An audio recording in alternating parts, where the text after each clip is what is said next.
Terima kasih Anda masih bersama kami di Bincang Sehati. Tadi pada segmen sebelumnya kita sudah membahas bagaimana mitos dan fakta seputar pernikahan dari pakar psikolog. Nah, untuk segmen kali ini kita akan membahas bagaimana sehat sebelum menikah dengan narasumber kita ada Dr. Andri Welly selaku spesialis kebidanan dan kandungan dari Rumah Sakit Ibu dan Anak Tambak. Selamat pagi Dr. Andri. Selamat pagi Kak Imam. Baik, Dok, mungkin sebelum kita banyak, berbicara tentang kesehatan apa saja gitu, tes-tes yang harus dijalani sebelum menikah, bisa dijelaskan sedikit sebetulnya apa sih manfaat dari tes kesehatan pranikah ini? Karena ini kan sebetulnya masih baru ya untuk di Indonesia sendiri atau di Jakarta lah, baru 2018 diwajibkan begitu untuk melakukan, pemeriksaan kesehatan pranikah. Sebelum mereka bisa ke KUA salah satu syaratnya itu. Sebetulnya apa sih manfaat dari pemeriksaan tes kesehatan ini, Dok? Ya, jadi sebenarnya kalau misalnya kita ingin mendapatkan sesuatu yang baik, segala sesuatu kita perlu persiapan. Begitu pula halnya kalau misalnya kita dalam hal pernikahan, karena salah satu dari tujuan pernikahan adalah mendapatkan buah hati.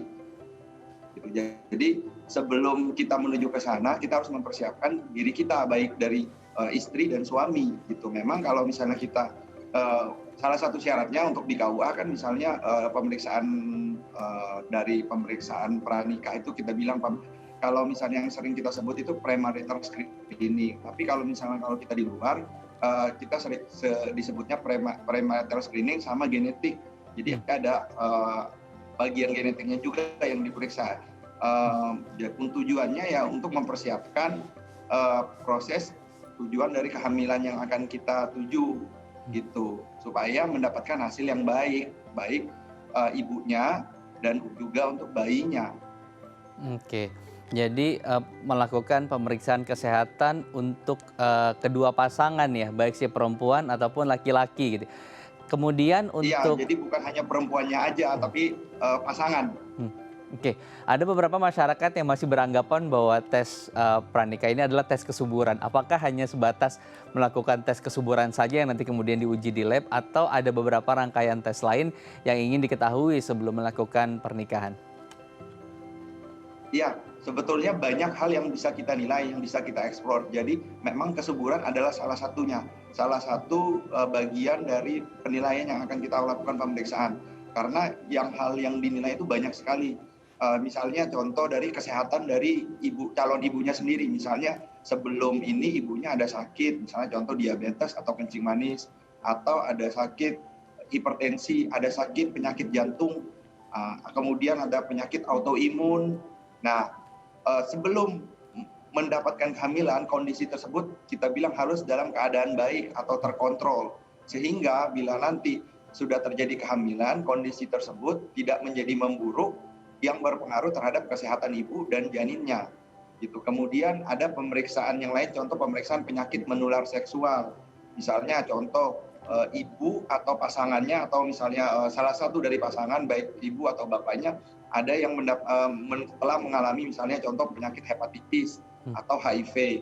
Jadi kondisi tersebut memang kita harus kontrol terlebih dahulu supaya tidak menularkan ke janinnya.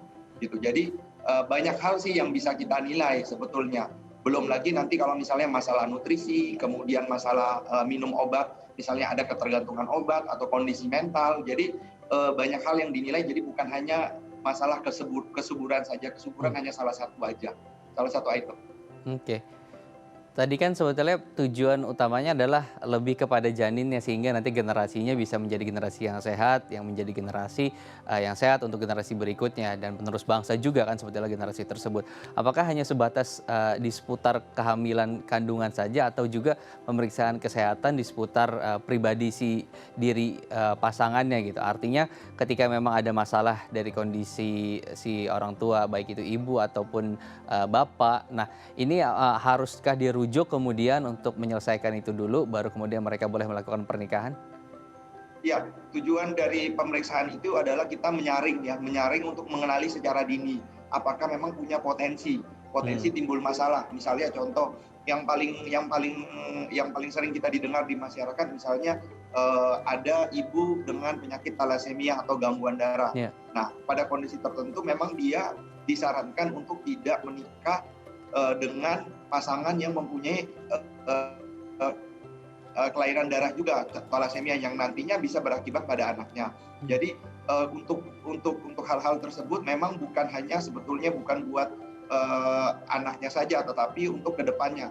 Nah, kemudian contoh untuk penyakit jantung misalnya, ibu dengan penyakit jantung bawaan, misalnya jantungnya ada kelainan jantung ataupun apapun kondisi kesehatan gangguan dari sakit jantungnya. Nah, dengan kondisi kehamilan itu akan bisa mempersulit proses kehamilan, di mana bila nanti sudah 7 bulan, 8 bulan, atau 9 bulan, kondisi kesehatan ibunya tentu akan bisa menjadi memburuk.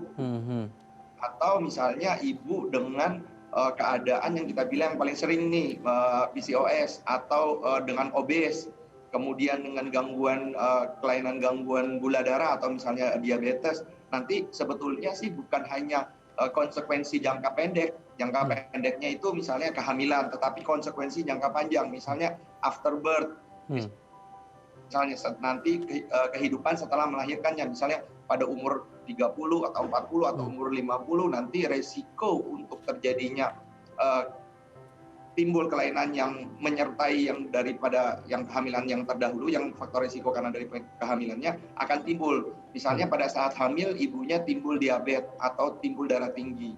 Nah, kemudian resiko di usia lanjut 40-50 tahun itu bisa mempunyai faktor resiko lebih gede dibandingkan pada yang tidak mempunyai kelainan pada saat hamil. Jadi sebetulnya ada konsekuensi jangka pendek sama konsekuensi jangka panjang.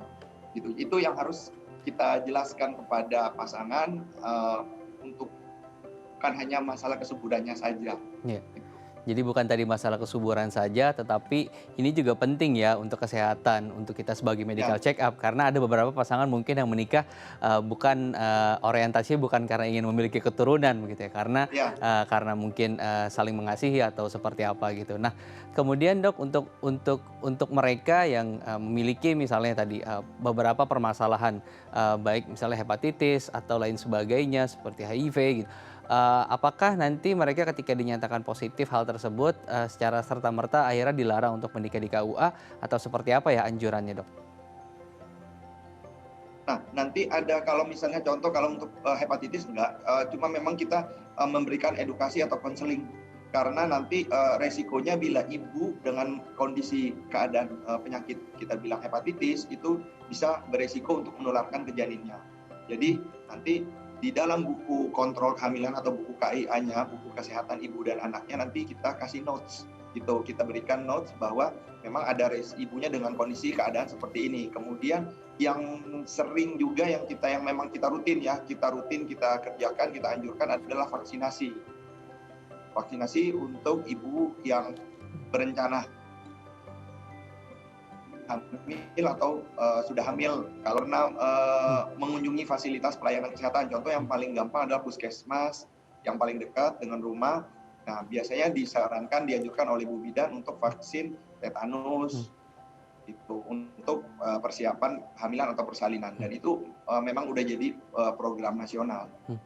Oke, baik. Kita akan lihat beberapa pertanyaan yang sudah masuk melalui Instagram kami di @bincang_sehati_dai_tv. Kita akan lihat sama-sama di monitor.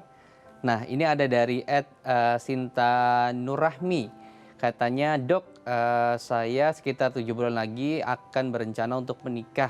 Apakah saya harus melakukan pengecekan untuk rahim? Kalau tidak melakukan cek dampaknya apa? Mungkin lebih ke kesuburan ya, Dokter Andri ya. Ini perlu nggak sih? Atau ini sudah menjadi bagian dari pemeriksaan kesehatan pranikah? Ya, jadi untuk kesuburan tidak hanya ibu, tetapi bapaknya juga. Jadi pasangan yang kita bilang ya, gitu. Jadi sangatlah tidak adil bila ibunya saja, karena kan kita harus merubah paradigma masa lalu bahwa kalau misalnya dibilang mandul itu ibunya, enggak. Jadi memang ada faktor perempuan dan faktor laki-laki. Apakah harus USG? Ya, USG merupakan salah satu alat bantu untuk mendeteksi apakah memang ada kelainan di organ kandungannya. Oke, tapi itu pilihan ya. Maksudnya dalam arti untuk cek sampai dengan ke rahim itu pilihan atau menjadi salah satu syarat, menjadi salah satu paket untuk pemeriksaan prakesehatan sebelum menikah, Dok? Iya, bagian dari paket bisa dilakukan oleh dokter kandungannya.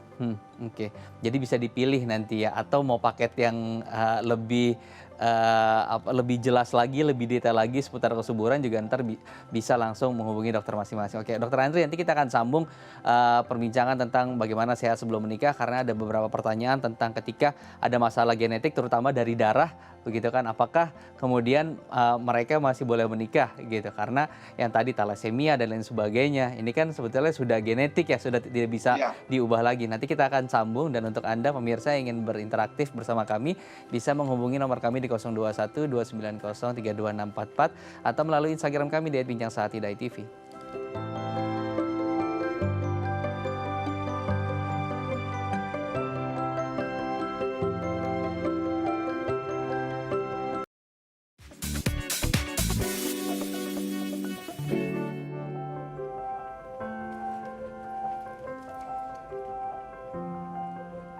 Terima kasih Anda masih bersama kami di Bincang Sehati. Menarik sekali perbincangan kita hari ini. Tadi sudah banyak berbincang dengan Dokter Andri bagaimana sebetulnya manfaat dari pemeriksaan kesehatan pranikah. Bukan hanya untuk masalah kesuburan saja, tetapi ini bisa menjadi deteksi dini untuk kita bisa mengetahui bagaimana kondisi tubuh kita dan pasangan. Sehingga nantinya bisa menjadi diagnosa dini untuk kita bisa merubah pola hidup kita ke depannya agar lebih baik. Kita akan lanjutkan perbincangan dengan Dokter Andri. Dok, ada beberapa kekhawatiran masyarakat terutama untuk mereka yang memiliki masalah genetik gitu ya, terutama pada darah. Katakan misalnya talasemia seperti itu. Nah, apakah ketika mereka sudah didiagnos saat pranikah, tes kesehatan pranikah, mereka ternyata memiliki permasalahan genetika, secara otomatis tidak boleh menikah atau seperti apa rujukan kesehatan yang harus mereka jalani sebelum akhirnya menikah, Dok? Ya, jadi untuk kelompok yang kita bilang kelompok penyakit hemoglobinopati, di mana salah satunya ada talasemia, kemudian ada anemia bulan sabit, kemudian memang mereka sebetulnya memang sudah ada perkumpulannya, sudah ada grupnya. Jadi untuk grup talasemia itu memang sudah ada. Jadi orang-orang yang di dalam grup itu memang sudah terdaftar dan memang dari mereka dari grup itu menyarankan memang supaya nggak ketemu gitu loh, nggak nikah gitu kalau bisa. Tapi kalau memang sudah jodohnya atau memang mereka ternyata, ataupun kalau misalnya belum diketahui tiba-tiba tidak diketahui, misalnya yang ibunya pembawa sifat, misalnya suaminya juga pembawa sifat. Nah, kemudian ada kemungkinan chance atau kemungkinan untuk menurunkan ke bayinya, ke anaknya sebesar mungkin 1/4 atau 25%. Nah, itu memang kadang kita ketemui kita ketemui secara koinsiden saja. Ya. Ditemukan gitu. Jadi untuk larangannya sebetulnya tidak ada, tapi anjuran iya, diberikan anjuran, diberikan pengertian. Jadi nanti dikembalikan kepada keluarga Ya, masing-masing apakah hendak dilanjutkan, tapi secara eh, hasil kesehatan akan sangat berbahaya nanti untuk ya ada keturunannya gitu ya. risikonya gitu. Oke, baik. Nah, ada penelpon yang sudah tersambung bersama kami. Saya akan sapa. Halo. Halo, selamat pagi Mas Imam. Selamat pagi. Dengan siapa di mana? Ya, ini saya dengan Ayu di Bogor. Oke, silakan Mbak Ayu ingin menanyakan apa kepada Dokter Andri? Ya, selamat pagi Dokter Andri. Selamat pagi Mbak Ayu. Iya, Dok, ini saya tuh punya pasangan ya, dia usianya 32 tahun. Tapi dia itu perokok berat gitu. Nah, kami kan ada rencana mau menikah gitu. Nah, kira-kira kalau sebenarnya perokok berat itu kemungkinan memiliki anaknya itu kecil atau enggak, Dok? Karena terakhir kami ada check up gitu kan, tingkat kesuburannya itu rendah. Itu baiknya gimana ya, Dok ya? Oke, baik. Ya. Sudah Jadi, ada yang mau ditanyakan ini lagi, Dokter, kepada Mbak Ayu? Oke, baik. Sepertinya kita sudah jelas pertanyaannya. Saya akan mengulangi tadi beberapa pertanyaan dari Mbak Ayu. Ingin menikah dengan pasangan yang pasangannya memiliki kebiasaan jadi sebagai perokok ini berat. yang kita bilang. Jadi memang kita perlu garis bawahi pemeriksaan kesuburan itu bukan hanya untuk perempuannya saja, tetapi untuk laki-laki. Contohnya seperti kasus yang di Mbak Ayu ini, gitu. Memang yang mempengaruhi kondisi kesuburan dari pria itu memang banyak faktor. Ada faktor dari internal atau eksternal.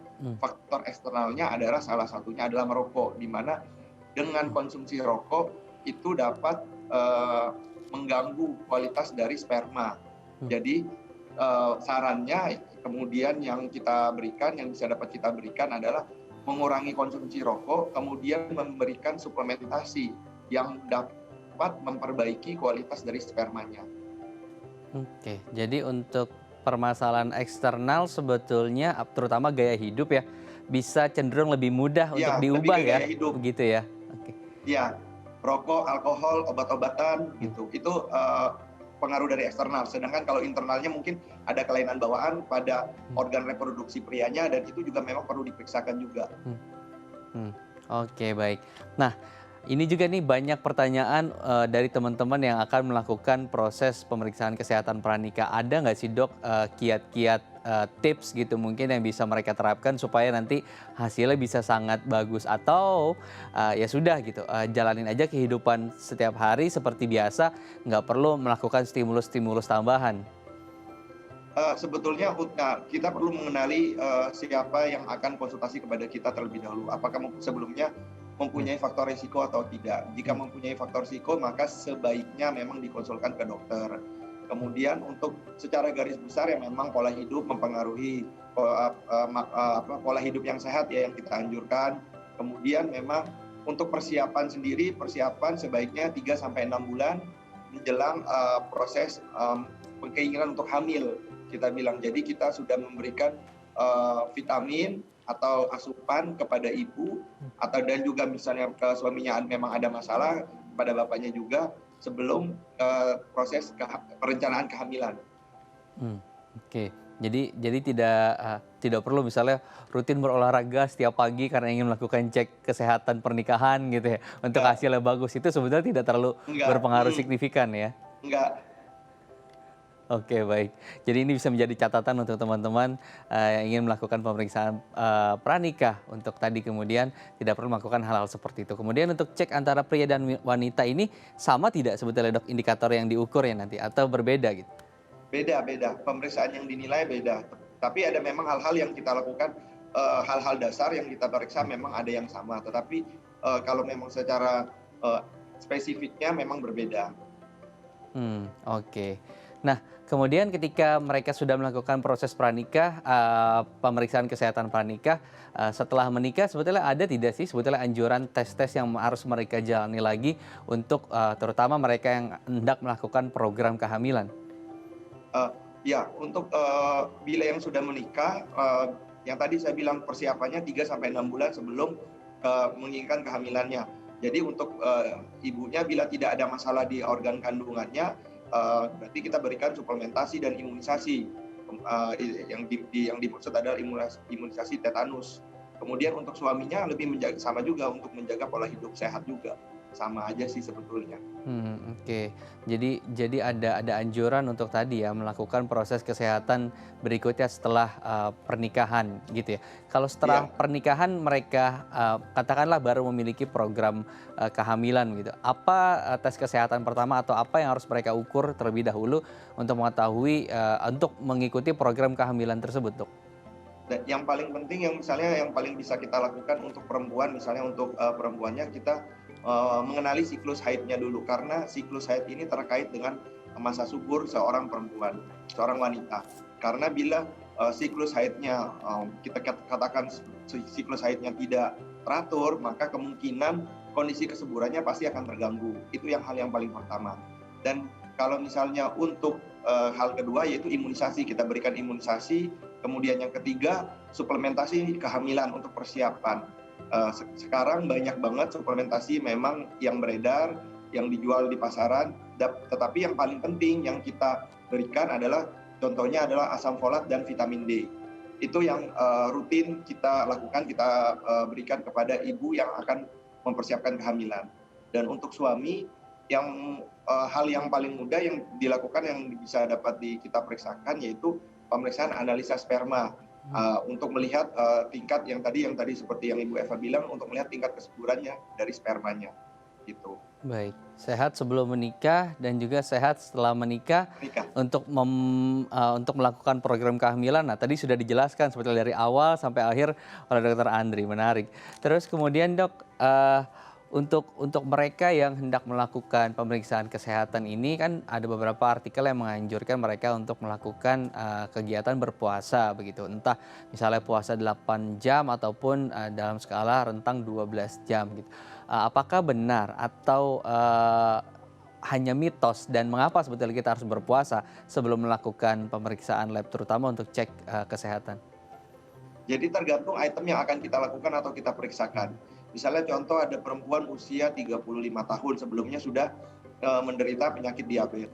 Jadi kan kita harus memeriksakan kadar gula darahnya terlebih dahulu dong. Jadi kita bisa menentukan kondisi apakah kadar gula darah perempuan ini dalam keadaan kondisi terkontrol atau tidak. Itu karena bila kadar gula darah tersebut atau kondisi diabetesnya tidak terkontrol, maka faktor-faktor resiko yang paling sering terjadi yaitu misalnya keguguran atau kondisi kehamilannya menjadi tidak optimal, tumbuh kembang janinnya tidak optimal, atau misal terjadi timbul kelainan bawaan atau cacat pada janinnya. Jadi tergantung pemeriksaan yang akan kita lakukan dan hal-hal tersebut pasti akan diinformasikan oleh dokternya. Oh, untuk pemeriksaan ini ibu nggak perlu puasa, untuk pemeriksaan ini ibu harus puasa. Jadi tergantung item yang akan kita lakukan atau kita periksakan. Jadi nanti tanyakan terlebih dahulu kepada Ya, pihak konsultasikan labnya terlebih dahulu ya. apa saja yang harus dilakukan. Jangan sampai nanti tiba-tiba melakukan pengecekan ternyata memang malamnya harus puasa dulu gitu. Iya. Dan juga harus ada beberapa kan yang pengecekan juga dia harus mengkonsumsi cairan tertentu selama jangka waktu tertentu gitu. Nah ini juga harus ditanyakan secara detail ya dok ya. Ya. Oke baik. Dok kemudian untuk konseling, nah setelah melakukan proses pemeriksaan kesehatan pranikah ini ada nggak sih sebetulnya konseling-konseling yang bisa mereka ambil gitu? Paket-paket konseling apa sih sebetulnya yang bisa mereka ambil gitu? Ya, sebetulnya kalau misalnya konsepnya untuk masyarakat Indonesia memang sebagian besar ya udah kita hamil aja, nanti kalau sudah hamil baru kita kontrol ke dokter. Sebetulnya memang kita mau merubah paradigma itu, kita merubah konsep itu, kita mempersiapkan proses kehamilan karena itu menjadi masa depan dari keluarga dan bangsa kita. Jadi untuk mendapatkan hal yang optimal kita harus mempersiapkannya terlebih dahulu. Jadi sebetulnya kalau memang terkendala dengan masalah biaya boleh kita menunda. Tapi kalau misalnya memang diberikan rezeki lebih, boleh kita melakukan pemeriksaan di awal. Jadi untuk memberikan hasil yang lebih optimal sehingga kita mengetahui kondisi kesehatan kita. Oke, jadi sesuai kebutuhan dan sesuai kemampuan gitu ya. Ya. Nanti apa yang dimiliki oleh secara materi mampunya seperti apa, terus kemudian jika memang belum cukup, nah bisa nanti ditunda seperti itu gitu ya. Apakah ketika misalnya menyadari bahwa kondisi saat ini tidak mumpuni gitu, baik dari secara fisik ataupun materi, apakah perlu untuk melakukan penundaan kehamilan seperti itu, Dokter Andri? Ya, sebaiknya memang perlu dilakukan konseling ya, konseling atau kita bilang diskusi antara dokter dengan pasangan yang menikah. Jadi bila kondisi keadaan kesehatannya saat ini belum optimal, misalnya ibu dengan penyakit jantung atau kondisi dengan penyakit autoimun, dengan kondisi penyakit autoimun yang belum terkontrol atau dengan keadaan darah tinggi atau hipertensi, diabetes, penyakit tiroid. Nah, hal-hal tersebut memang membutuhkan suatu diskusi. Kita memberikan pandangan kita sebagai dokter bahwa kondisi ini tidak optimal untuk menjalani kehamilan atau bisa berisiko tinggi baik terhadap ibu maupun terhadap janinnya. Jadi alangkah baiknya misalnya kita tunda terlebih dahulu. Nah, untuk proses penundaan yang kita diskusikan kepada pasangan. Apakah misalnya kita menunda dengan memberikan kontrasepsi atau KB atau misalnya dengan tanpa KB atau bagaimana. Nah, itu yang perlu kita diskusikan dan memang itu konsep itu yang lagi kita bawa ke Indonesia, gimana supaya jangan nanti tiba-tiba sudah hamil ternyata kondisinya makin memburuk atau memberat pada saat kehamilan, sehingga keadaan itu bisa beresiko terhadap kondisi kesehatan baik ibu dan janinnya juga gitu. Oke baik, lagi-lagi kunci utamanya adalah pemeriksaan kesehatan pranikah ini untuk menjadi indikasi pertama begitu ya, tahu kondisi kesehatan kita. Dan tadi yang bisa ditunda adalah menunda kehamilan. Tapi kalau misalnya mau pernikahan tetap dilangsungkan silahkan ya dok ya. Oke. Nah, boleh. Jadi bisa kehamilan nanti yang ditunda. Oke, kita akan lanjut nanti ke segmen berikutnya perbincangan tentang seputar sehat sebelum menikah. Kita harus jeda dulu ya, Dokter Andri. Dan untuk Ya, Anda pemirsa baik. jangan kemana-mana, tetap bersama kami di Bincang Sehati.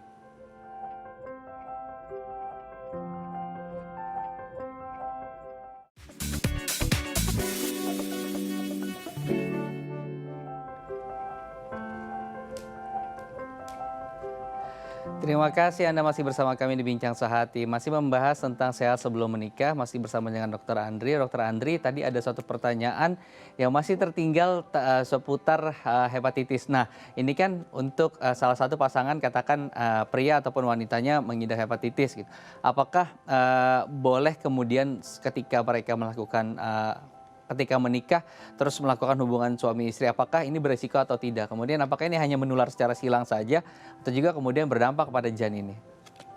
Ya, jadi memang hepatitis merupakan salah satu pemeriksaan dasar yang dilakukan pemeriksaan sebelum kita mendaftar ke KUA, pemeriksaan yang perlu dilengkapi. Nah, untuk hepatitis misalnya calon ibunya mengidap hepatitis, kemudian suaminya tidak. Nah, jadi kita sarankan untuk suami bisa dilakukan vaksinasi untuk suaminya. Kemudian kita bisa melihat kondisi keadaan hepatitis ibunya, apakah termasuk ke dalam hepatitis yang menular dari cairan tubuh atau tidak.